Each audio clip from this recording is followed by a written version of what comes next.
నమస్తే, ఎస్ఆర్ మీడియాకి స్వాగతం. విజయనగరం స్లగ్ కొన్ని పత్రికల్లో వచ్చిన కథనాన్ని పరిశీలించి సమస్యను తక్షణమే పరిష్కరించిన జిల్లా SP AR Damodar IPS. Vizianagaram పట్టణం స్థానిక సీఎంఆర్ జంక్షన్ వద్ద రహదారి మధ్యలో ప్రజలకు, వాహనదారులకు ఇబ్బందికరంగా మరియు ప్రమాదకరంగా ఉన్న స్తంభం గురించి తన దృష్టికి వచ్చిన కొద్ది గంటల వ్యవధిలోనే విజయనగరం జిల్లా ఎస్పీ ఏఆర్ దామోదర్ ఐపీఎస్ స్పందించి ఆగస్టు 19న దగ్గరుండి ఆ స్తంభాన్ని తొలగించే ఏర్పాటు చేశారు.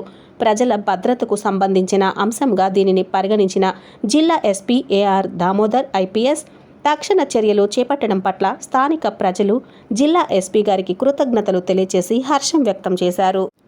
ఈ సందర్భంగా జిల్లా ఎస్పీ ఏఆర్ దామోదర్ మాట్లాడుతూ, విజయనగరం పట్టణం స్థానిక సీఎంఆర్ జంక్షన్ వద్ద కొన్ని సంవత్సరాల క్రితం రహదారి పొడిగింపు సమయంలో ఒక స్తంభంను రహదారి మధ్యలో వదిలేశారని తెలిపారు. రహదారి మధ్యలో ప్రజలకు, వాహనదారులకు ఇబ్బందికరంగా మరియు ప్రమాదకరంగా ఉన్న సీసీ కెమెరా స్తంభం గురించి తన దృష్టికి వచ్చిన వెంటనే సంబంధిత పోలీసు అధికారులు, ట్రాఫిక్ సిబ్బందితో మాట్లాడి వాస్తవ పరిస్థితిని తెలుసుకొని రహదారి మధ్యలో ఉన్న స్తంభం కారణంగా వాహనాల రాకపోకలకు ఆటంకం ఏర్పడడంతో పాటు ముఖ్యంగా రాత్రి వేళల్లో వాహనదారులు ప్రమాదాలకు గురి అయ్యే అవకాశం ఉందని గుర్తించామన్నారు. ప్రజల భద్రత విషయంలో ఎటువంటి నిర్లక్ష్యానికి తావు లేకుండా తక్షణ చర్యలు చేపట్టాలని జిల్లా ఎస్పీ స్పష్టమైన ఆదేశాలు జారీ చేశారు. వెంటనే జిల్లా పోలీసులు క్రేన్ సహాయంతో రహదారికి అడ్డుగా ఉన్న స్తంభంను తొలగించి వాహనదారులకు ఇబ్బంది కలగకుండా అవసరమైన చర్యలు తీసుకున్నారు. ఈ కార్యక్రమంలో విజయనగరం ఇన్ఛార్జ్ టీఎస్పీఎస్ రాఘవులు, పలువురు సీఐలు, ఎస్ఐలు మరియు పోలీసు సిబ్బంది పాల్గొన్నారు.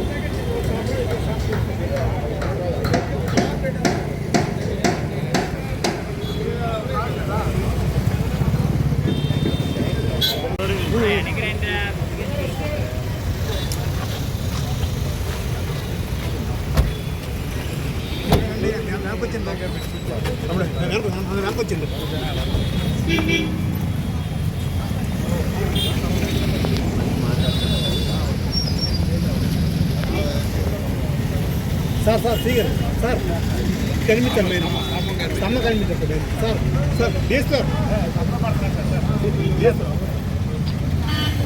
సార్ సార్ సార్ కనిపించండి చూడండి సార్ అట్లే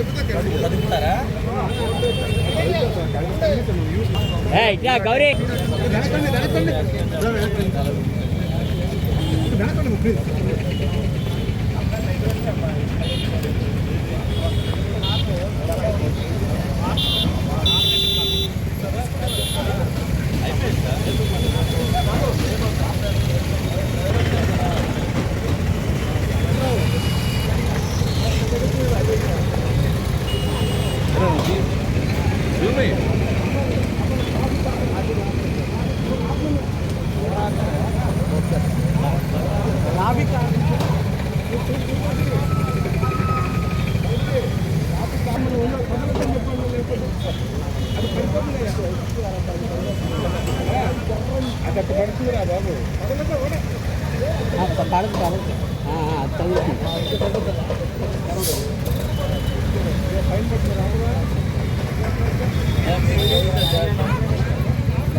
sir sir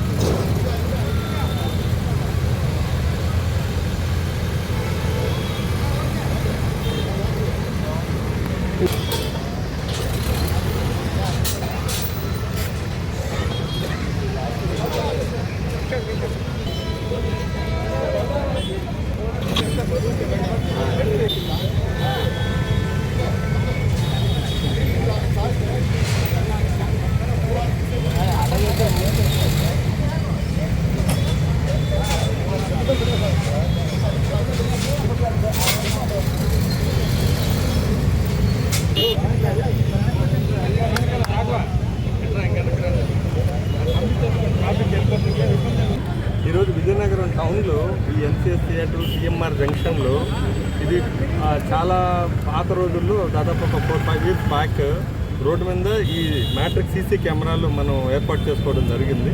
but road extension అయిన తర్వాత ఈ యొక్క పోల్ని రోడ్లు అలాగే వదిలేస్తారు. దీన్ని ఎవరు కూడా మార్చడం లేదు. అలాగే ట్రాఫిక్ బాగా కంజెషన్, అలాగే దీనివల్ల యాక్సిడెంట్లు అవ్వడం ఈరోజు మా దృష్టికి రావడం జరిగింది. నా దృష్టికి వస్తే ఇమ్మీడియట్లీ ఈరోజు వెహికల్ అరేంజ్ చేశాను. ఇక మున్సిపాలిటీ వాళ్ళు వీళ్ళు తీయాలనేది లేకుండా ప్రజల కోసం విజయనగరం ప్రజలు ఇబ్బందులు పడుతున్నారు కాబట్టి దాన్ని ఇమ్మీడియట్లీ ఈ కెమెరాలన్నీ రిమూవ్ చేయించి ఈరోజు ప్రొక్లైనర్తో ఇవన్నీ కూడా లిఫ్ట్ చేసి క్లియర్ చేస్తాం. ట్రాఫిక్ ఫ్రీగా ఉండాలి, ప్రజలు ఇబ్బందులు పడకూడదు అన్నది మా ఉద్దేశం. అలాగే అందరూ కూడా ట్రిబుల్ రైడింగ్ వెళ్తున్నారు, హెల్మెట్లు వేసుకోకుండా ఇంకా విజయనగరం ప్రజలు ఈ రోడ్ యాక్సిడెంట్లు ఇంకా జరుగుతున్నాయి. చాలా వరకు మేము స్పెషల్ డ్రైవ్లు పెట్టుకున్న రోజు మాత్రం హెల్మెట్లు వేసుకుంటున్నారు. ఇది మా కోసం కాదు, మేము ఫైన్ వేయాలనుకుంటే ఎంతమందికన్నా ఫైన్ చేయొచ్చు.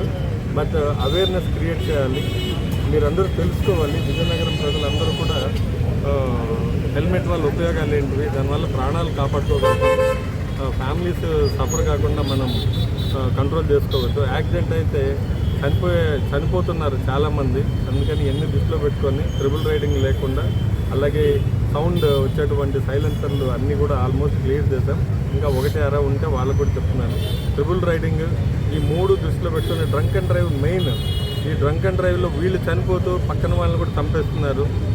రోడ్డు మీద వెళ్తున్నటువంటి వాళ్ళని కూడా డిసిప్లైన్గా వెళ్తున్నటువంటి వాళ్ళని గుద్దేయటం, అలాగే స్త్రీలు, చిన్నపిల్లలు, కార్మికులు రోడ్డు మీద వెళ్ళిన వాళ్ళని యాక్సిడెంట్లు చేసి చంపేస్తున్నారు. మేము ఒక స్పెషల్ డ్రైవ్ పెట్టాం. ఎవరైనా డ్రంక్ డ్రైవ్ చేస్తే మాత్రం ఖచ్చితంగా ఇప్పటివరకు దాదాపు 200 పై డ్రింక్ అండ్ డ్రైవ్ చేసిన వాళ్ళని జైలుకి పంపించడం జరిగింది. మిగిలిన వాళ్ళందరూ కూడా డ్రింక్ చేసి ఇలా చేశారంటే ఎవరన్నా వాళ్ళని కూడా మేము చట్ట ప్రకారం జైల్లోకి పంపడం జరుగుతుంది. అందుకని నేను రిక్వెస్ట్ చేస్తున్నాను, హెల్మెట్ ధరించండి, అలాగే డ్రింక్ చేసి వెహికల్ డ్రైవ్ చేయకండి. అలాగే మన బాధ్యత ఎలాగో ప్రజలు పక్కన ఉన్నటువంటి సామాన్య ప్రజలను కూడా డ్రైవ్ చేసేటప్పుడు ఆలోచించి మీరు డ్రైవ్ చేయాల్సిందిగా నేను కోరుకుంటున్నాను. Thank you.